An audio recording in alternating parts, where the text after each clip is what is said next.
खिप्रो वेझो रतोकोट में ॾाढे वीरनाथ स्वामी जो सालियानो मेलो वॾे अक़ीदत ऐं एहतराम सां मल्हायो वियो। मेले जे मौक़े ते पाकिस्तान समेत समूरी सिंध जे मुख़्तलिफ़ शहरनि जे यात्रियुनि वॾे अंग में शिरकत कई है। इन मौक़े ते यात्रियुनि मज़हबी इबादत करे दिली सुकून हासिल कयो। पाकिस्तान जी सलामती ऐं ख़ुशहाली जे लाइ ख़सूसी दुआऊं घुरियूं वयूं आहिनि। शिवरात्रि हर साल बिल्कुलु हर साल मल्हाईंदा आहियूं।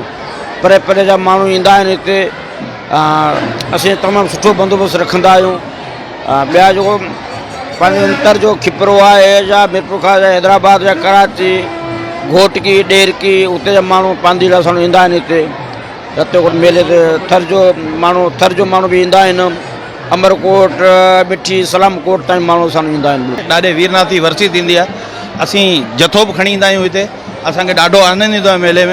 त पूरी सिंध मां तकरीबन मुंहिंजे हिसाब घोटकी रेड़की ॾेर मेले में यात्रियुनि जे लाइ मिठाई रांदीकनि जा स्टॉल लगाया विया जिते यात्रियुनि पारां ख़रीदारी कई वई। ॿारनि जे लाइ झूला लगाया विया आहिनि जिते ॿारड़ा झूला झूलींदे रहिया आहिनि। इन मौक़े ते यात्रियुनि जो चवणु आहे त सिंध सूफ़ियनि बुज़ुर्गनि जी धरती आहे जंहिं हमेशह अमन प्यार भाईचारे जो दर्स ॾिनो आहे। पाकिस्तान अमन जी धरती आहे जिते असांखे मज़हबी इबादत करण जो हक़ हासिल आहे।